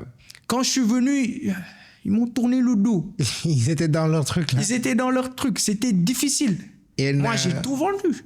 J'ai tout vendu. C'est-à-dire, j'avais ma voiture. J'avais 2 voitures au Canada. J'ai tout liquidé. J'ai acheté du matériel. Ce qu'on a investi pour venir ici au Sénégal, ça touche presque les 100 millions. Mm-hmm. Ouais. Bon, quand je suis venu au niveau de ton... J'ai vu la transformation. Tu as carrément transformé une partie de chez toi. Ouais. Tu en as fait ton bureau, ton atelier d'esthétique. Ouais. Mais on sent que voilà quoi. Il y a de l'investissement derrière. Ouais, c'est beaucoup de sous quand même. Déjà le matériel. Le matériel et les produits. Moi, au Canada, il faut savoir que j'utilisais que les produits de haut de gamme parce que je travaillais. Moi, mon travail, c'est du haut de gamme. C'est pas le lavage. Moi, j'avais dépassé le lavage. J'étais dans l'esthétique. L'esthétique, c'est le haut de gamme. Alors, tu viens à Dakar, mais tu t'implantes à Keur Massar. Ouais. Qu'est-ce que les gens te disent? C'est quoi les retours? Moi, écoute, je suis venu déjà de un, j'avais... Et quand je dis pour ceux qui ne connaissent pas, Keur Massar, c'est vraiment la banlieue. La banlieue, c'est sûr. C'est-à-dire, il fait de l'esthétique automobile un service haut de gamme. Haut de gamme, dans la banlieue. Il s'implante dans la banlieue. Ouais. Donc, comment ça se passe? Déjà, je viens avec peut-être tout ce qu'il y a eu là, les gens qui m'ont tourné le dos. C'était difficile. Moi, j'ai fait 2 ou 3 mois ici au Sénégal. Écoute, si j'étais pas solide mentalement, j'allais mettre les chaussures sur la tête et marcher dans la rue. Mais il a fallu que je me relève encore. L'importance d'avoir une bonne femme et puis de travailler dans le business avec des gens qui n'ont pas besoin de ton business pour vivre. Ça, c'est un conseil que je donne. Ne jamais prendre l'argent d'un investisseur qui a besoin de ton business pour vivre. Ces gens-là, la relation qu'on avait, c'était plus une aventure amicale qu'un business à quoi ils s'attendent un revenu. Eux, ils étaient plus dans moi, nous, on t'aide. Qu'est-ce qu'on peut faire pour que toi, tu puisses réussir dans ce que tu fais? C'était des frères en islam. Donc, pour eux, c'était plus on aide un frère musulman à réussir qu'on investit notre argent et on s'attend à des retours sur investissement là tout de suite. Okay. Bien sûr que dans le futur, ils se disent, Inch'Allah, parce que, écoute, ce qui ressort tout le temps dans nos discussions, c'est Bachir, si ça réussit, tant mieux. Si ça ne réussit pas, alhamdoulillahi ala kulli hal. C'était une aventure merveilleuse, de haut et de bas, faite de beaucoup de choses. Donc, ce n'était pas pour l'argent. Et tu viens, tu te confrontes sûrement à un mindset différent par rapport à l'entretien des véhicules. Ici au Sénégal. Parce qu'ici au Sénégal, quand on achète un véhicule, voilà, tant que ça roule, c'est bon. C'est bon. Non. Moi, je te dis déjà, le fait que tu l'as dit tout à l'heure, que j'étais dans la banlieue, que je propose moi, mon service le moins cher, c'était à 50 000. Et là, c'est passé à 75 000. Mon service le moins cher, c'est-à-dire pour que moi, Mohamed, j'allume mes machines, il faut minimum 75 000 francs CFA. Pour un lavage, mais un esthétique. Mais pour les Sénégalais, c'est un lavage. Tu payes minimum 75 000 francs pour que moi, je nettoie ta voiture. Ça, c'est pas dans le mindset des Sénégalais. Lambda, il y en a qui connaissent le detailing, qui le voient sur les réseaux sociaux, défiler sur TikTok et tout ça. Donc, moi, je me considère comme pionnier dans ce domaine-là. Bien vrai qu'il y en a quelques-uns, comme je dis, écoute, des gens que je respecte énormément. Il y a qui sont ici sur place. On va te dire, en Afrique, il faut pas faire un business de haut de gamme, machin, etc. Les gens n'ont pas l'argent, ils vont pas payer, etc. C'est faux. Mais C'est faux. Normalement, c'est faux. Pourquoi? Parce qu'il y a des véhicules, les gens, ils conduisent des véhicules à plus de 100 millions. Donc, quelqu'un qui peut se payer un véhicule à 100 millions... C'est de la sensibilisation qu'il faut faire. C'est quelque chose que les gens ne connaissent pas. Moi, j'ai été ou je fais partie des premiers qui ont fait les traitements anti-rouille de châssis ici au Sénégal. C'est quelque chose qu'on faisait au Canada. Mais c'est quoi l'importance, par exemple, de faire un traitement anti-rouille? Mais si tu ne le fais pas, tout le châssis de ta voiture, il sera rouillé. Si ça rouille, tu vois, beaucoup d'accidents que tu vois là sur la route, c'est parce que le châssis il est fragilisé. Un petit mouvement, poum, l'autre pneu, il part à gauche, l'autre, il part à droite. Mais c'est parce que le châssis n'est pas entretenu. Parce qu'ici au Sénégal, ce qu'on connaissait, c'est quand la voiture roule, tu nettoies, tu mets l'eau, c'est propre, c'est bon. Alors que non. La partie visible de la carrosserie. En fait. Nous, on ne connaissait pas les entretiens de châssis, les traitements de châssis quand j'ai commencé à les publier sur les réseaux sociaux. Tu sensibilises beaucoup. J'ai fait beaucoup de sens. Parce que pour moi, ce n'est pas l'argent. Moi, même dans mes vidéos, je dis, si vous pouvez le faire ailleurs, allez le faire ailleurs. Parce que moi, c'est business. Aussi, parce que d'habitude, on n'a pas l'habitude de voir ce type de mindset-là. C'est-à-dire, je fais une activité, mais même si les gens ne viennent pas chez moi, je vais quand même contribuer à la société, etc. Quoi. Oui. Responsabilité sociétale. Mais, et je parle carrément, je donne les secrets de mon truc, je partage les trucs, même si vous ne venez pas me voir, même si vous ne me donnez pas votre argent, il n'y a pas de souci. Mais moi, j'aurais fait ma part, en fait. Beaucoup de gens qui sont dans le milieu, ils m'appellent, ils me disent non, Bachir, ici, ce n'est pas le Canada, il ne faut pas faire des vidéos, faut garder tes astuces pour toi. Je dis non, moi, je suis dans transmettre. Comme disait Denzel Washington, first time you earn, first time you learn, then you earn after you return. Première partie de ta vie, tu apprends. Après, tu encaisses, si je peux le dire ainsi. Après, tu retournes. Moi, au Canada, j'ai formé des gens dans l'esthétique automobile ou que ce soit dans le nettoyage. Donc, si je viens ici au Sénégal, participer au développement de mon pays, c'est pas seulement mettre de l'argent dans mes poches. C'est de former, c'est de sensibiliser, c'est de balayer le terrain. C'est de permettre aussi à ce jeune-là qui fait de l'esthétique en France ou ailleurs dans le monde d'oser revenir. Parce que moi, je me dis, je suis en mission. Qu'est-ce que tu penses de la concurrence?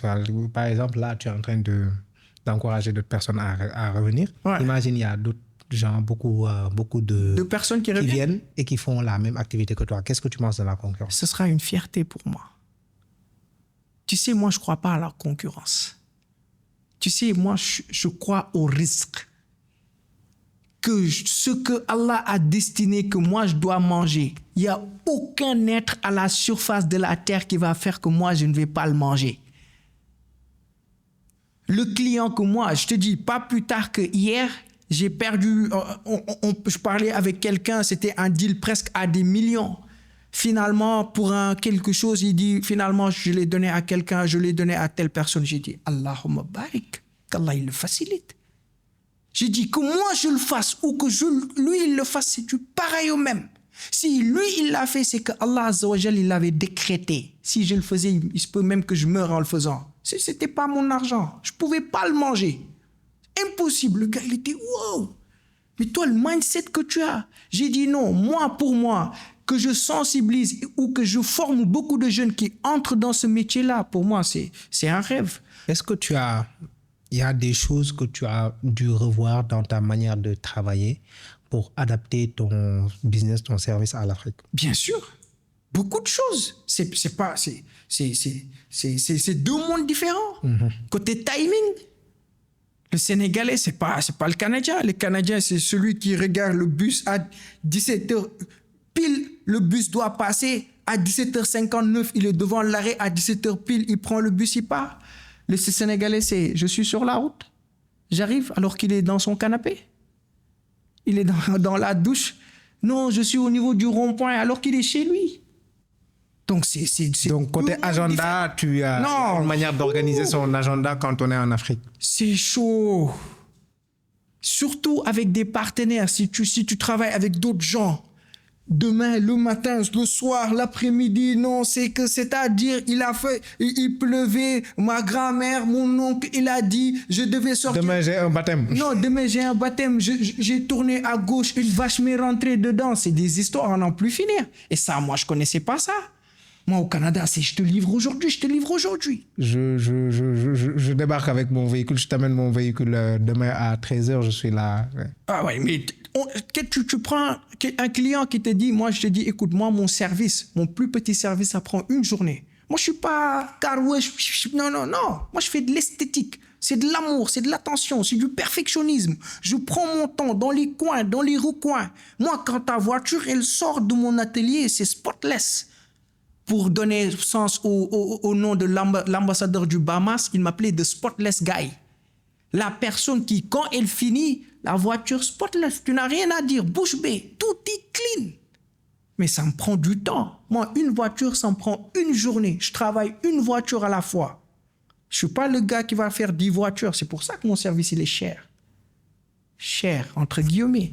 Tu vois, mais je te dis, j'ai dû aussi adapter cela. Quelqu'un que tu dis, écoute, si tu veux recevoir ta voiture à 17h, il faut que ta voiture soit là à 8h, que la personne arrive à 11h, 12h, c'est tout galère. Côté ressources humaines. Ouais. Touche pas à ça. Je dis. Est-ce que tu as pu avoir les compétences nécessaires pour t'aider dans ton business? Déjà, moi, je fais un métier où c'est pas connu, il n'y a pas de formation ici. Ici, peut-être il y a le lavage, mais moi, je le dis souvent, c'est plus facile de prendre quelqu'un qui a 0 expérience et le former dans l'esthétique que de prendre quelqu'un qui a fait du lavage et de le former. Parce qu'il doit déconstruire beaucoup de choses. Tout ce qu'il faisait mécaniquement, il doit le faire. Tu dois apprendre à le faire avec patience. Aspirer, c'est pas... Non, c'est aspirer les grains, les petits détails. Il ne faut plus voir ça. Lui, il était... Non, tu changes. Ataïdi, tchass padajdi, comme le disent les Ukrainiens. Tchass, doucement, doucement. Donc, c'est beaucoup de choses à déconstruire. Est-ce qu'il y avait cette ressource-là ici au Sénégal? Non. Je forme, mais tu es toujours déçu.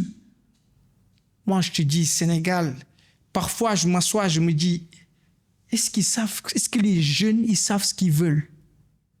Tu prends quelqu'un. Moi, je te dis, j'ai payé presque 50 millions avec tout le temps que ça m'a pris, tous les efforts, tous les sacrifices. Moi, je te prends dans mon atelier, je te mets bien, chaussures de sécurité. Moi, on ne me l'a jamais donné. Moi, j'achète tout, je te mets à l'aise, les masques. Moi, j'achète même pour eux des ceintures pour ne pas avoir mal au dos, des protections de genoux. Ce que moi, j'ai jamais eu. Je te mets à l'aise, je te donne tout, je te demande absolument rien. Je te forme gratuitement pour après de l'ingratitude derrière. Comment est-ce que tu gères ça, une personne qui vient, qui se montre ingrate avec toi? Quand tu n'es pas sur les lignes,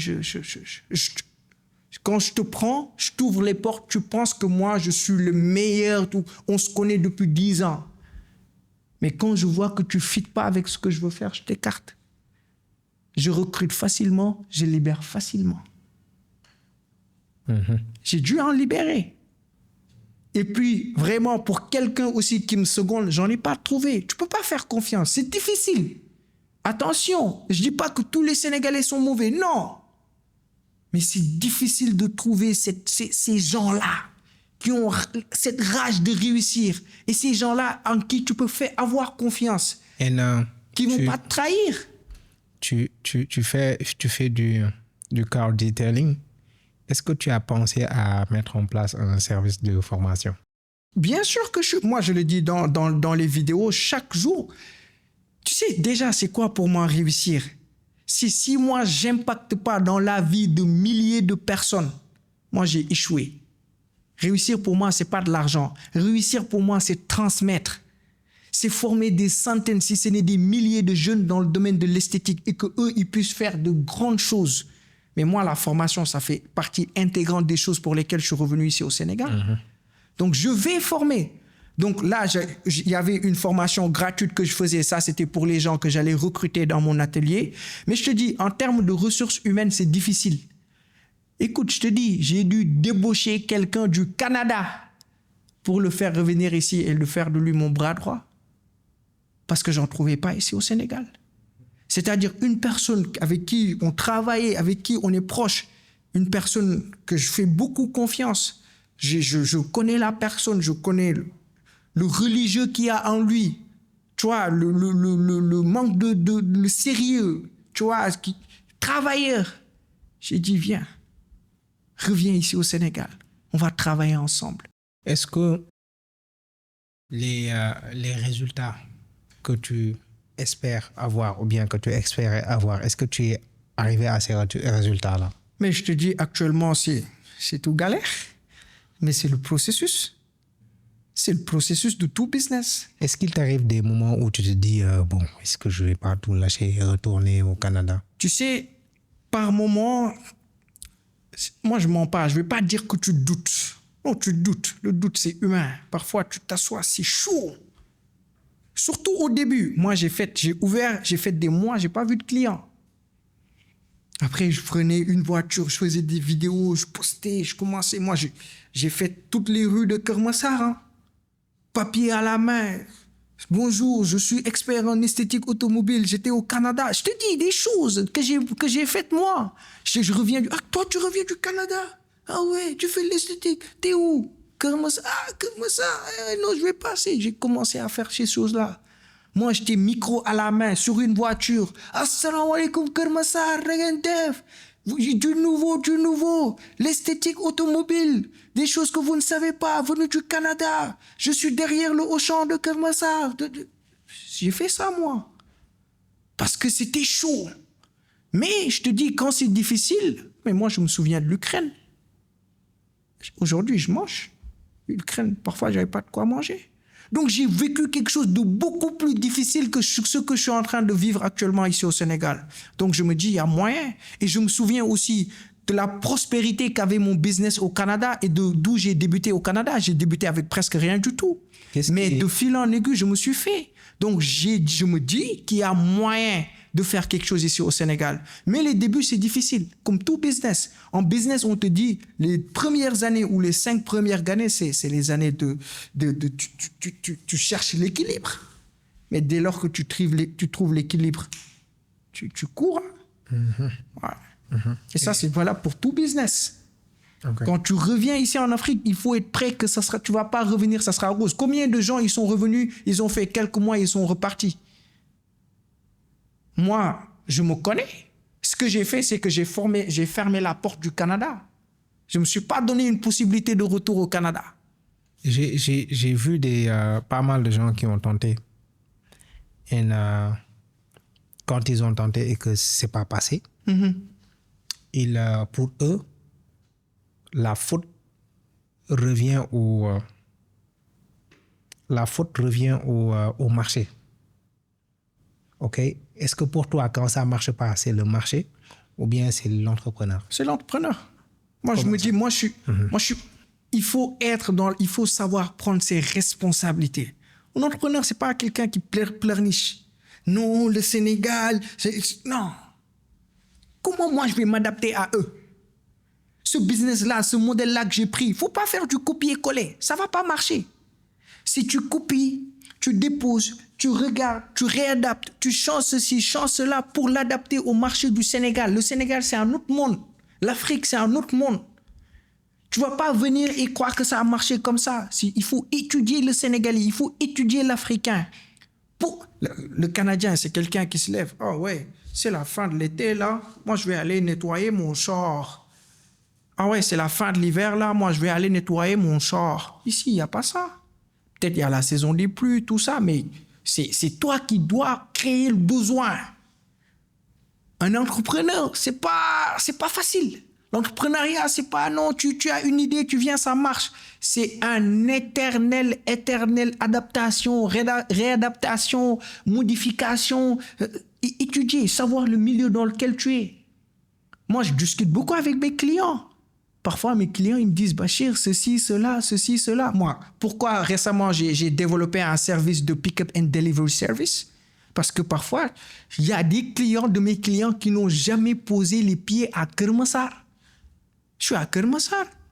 Donc, si moi, je veux prendre ces gens-là, il faut que moi, j'ai un service pour aller prendre leur véhicule, les ramener à mon atelier, faire tout ce que j'ai à faire, c'est-à-dire remettre leur véhicule à neuf, puis les ramener leur véhicule.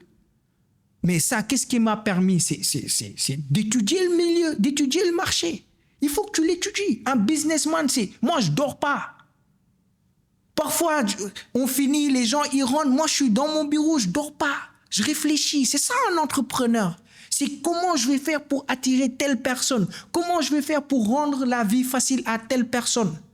L'entrepreneuriat, at the end of the day, c'est trying to make people's life easy. Then you get the money. C'est solve people problem. C'est de résoudre le problème des gens. Donc, si moi, les gens, ils ont un problème d'accès chez moi, moi, je pars prendre leur véhicule et revenir faire ce que j'ai à faire. Tu vois ce que je veux dire? Donc, c'est exactement ça. Donc, l'entrepreneur dont tu parles là, qui dit non, c'est le marché, non, c'est tu te couches sur tes lauriers. Il y a beaucoup de travail et d'efforts que l'entrepreneur doit faire. Entreprendre en Afrique, c'est... Je dirais pas c'est plus difficile qu'entreprendre en Europe. Oui, c'est difficile, c'est challengeant. Mais ici, c'est chez nous. Si on ne le fait pas, qui va le faire? Donc, il y a beaucoup de choses aussi à déconstruire. Est-ce que tu as, pour la fin de cette vidéo, des choses à dire à cet Africain de la diaspora qui veut rentrer en Afrique pour mettre en place son business? Est-ce que tu as des choses à dire à ce jeune qui est là, qui a vu pas mal de belles choses à l'extérieur et qui croit fortement que l'Afrique mérite aussi ces solutions-là? Déjà, moi, je dirais, il faut savoir pourquoi tu le fais. Le premier point, moi, je suis musulman. On a eu à discuter, on se connaît. Moi, personnellement, ce que je recherche dans l'entrepreneuriat, c'est pas de l'argent. C'est pas le plus important. Oui, c'est important, mais c'est un moyen. C'est pas un objectif. Tout musulman, son objectif, c'est quoi? Yabtaghouna fadlan min Allahi wa ridwan. C'est avoir l'agrément d'Allah. L'entrepreneuriat, c'est une adoration. C'est chercher l'agrément d'Allah, de notre Seigneur, à travers ce que nous faisons. Un businessman ne peut pas te mentir. Tu ne crains pas Dieu. Si toi, tu veux entreprendre et que tu te dis la raison pour laquelle moi je veux entreprendre, c'est d'aller ou d'acquérir l'agrément d'Allah, mais tu vas réussir. Parce que tu n'as pas un rapport malsain avec l'argent. Tu te dis, pour toi, la réussite, ce n'est pas le chiffre d'affaires que tu fais, mais le nombre de gens que tu auras aidé à réaliser leur projet, c'est-à-dire la personne qui te vient avec une voiture, que tu remettes sa voiture à neuf et qu'il est content, tu ne l'as pas escroqué, tu ne l'as pas arnaqué, tu n'as pas menti. They say the purpose of business, le but de l'entrepreneuriat et du business is to fulfill the command of Allah. Le but du business, c'est de faire ce que Allah il nous a commandé. Don't cheat. Tu ne dois pas tricher, tu ne dois pas mentir, tu ne dois pas arnaquer, tu dois dire la vérité. C'est ça le but du business. Donc oui, il y a une partie, je gagne de l'argent, ça c'est les moyens. Mais l'objectif final, c'est d'avoir l'agrément du Tout-Puissant. Donc si tu vis à travers ça, tu peux réussir. Et tu vas réussir.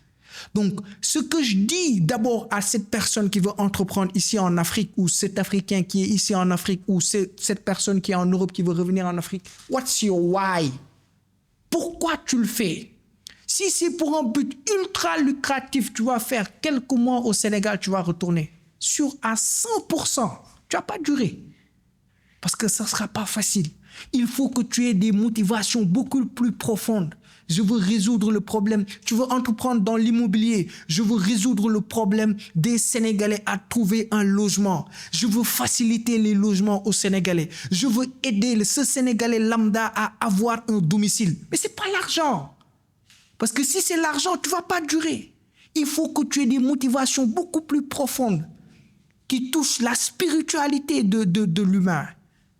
Et si tu as ces motivations-là, après, il te faut une préparation, un bagage dont tu dois te munir. C'est de savoir, je pars dans un autre monde.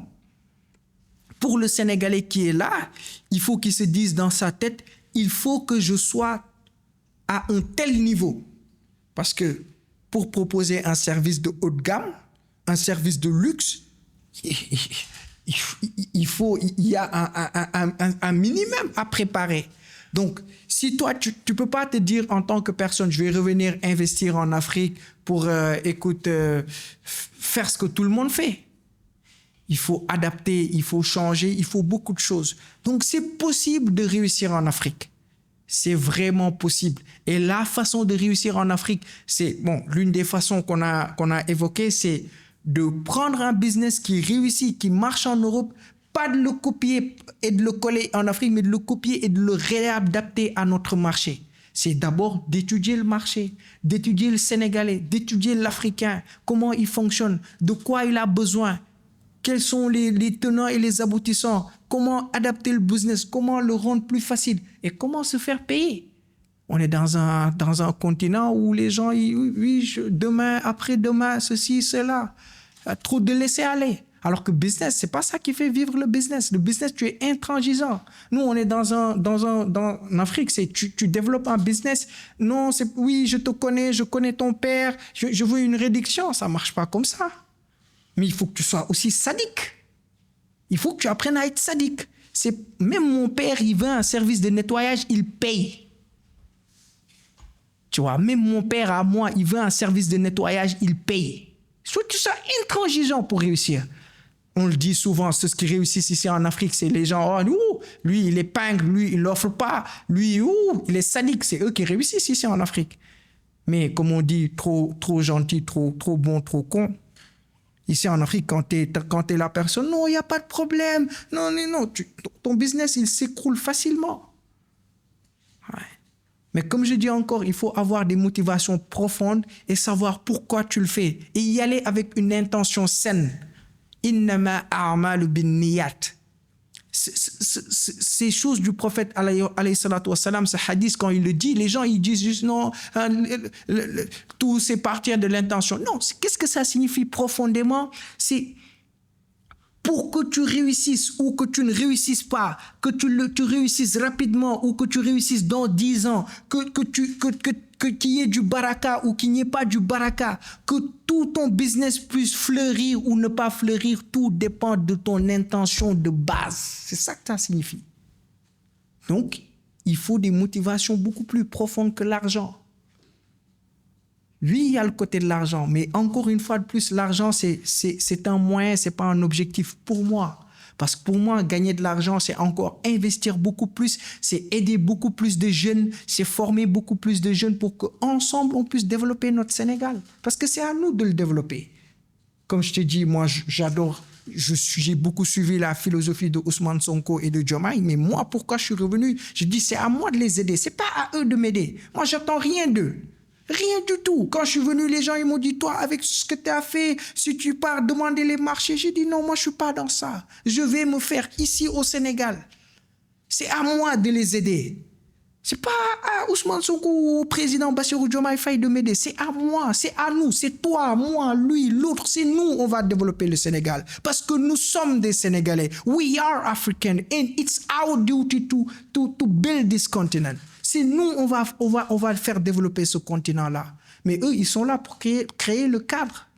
Et c'est ce qu'ils sont en train de faire. Après, à nous de faire les pas. À nous, moi je lance un appel à la jeunesse. À tous ces gens-là qui sont à l'étranger et qui veulent ou qui pensent revenir. N'ayez pas peur de revenir.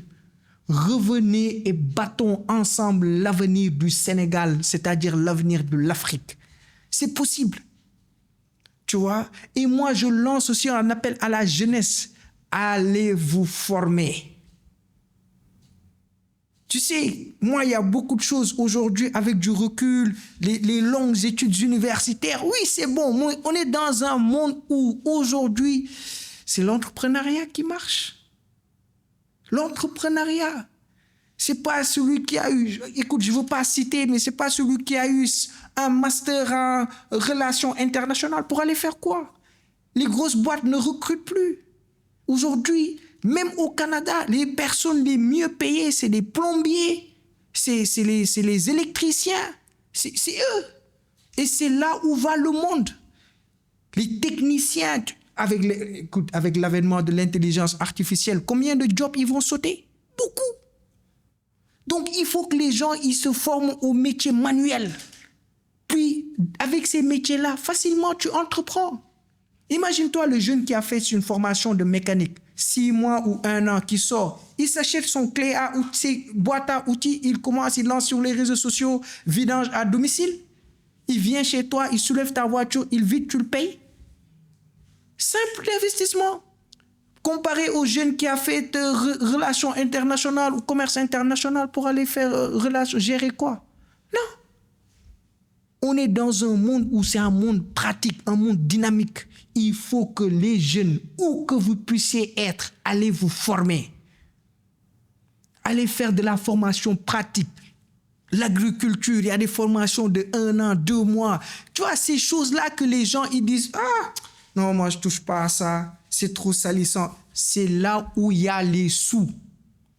En Europe, que ce soit en Europe, les entrepreneurs qui réussissent, c'est ceux qui entreprennent dans les électricités, dans les énergies renouvelables, dans l'agriculture, dans ceci, dans cela.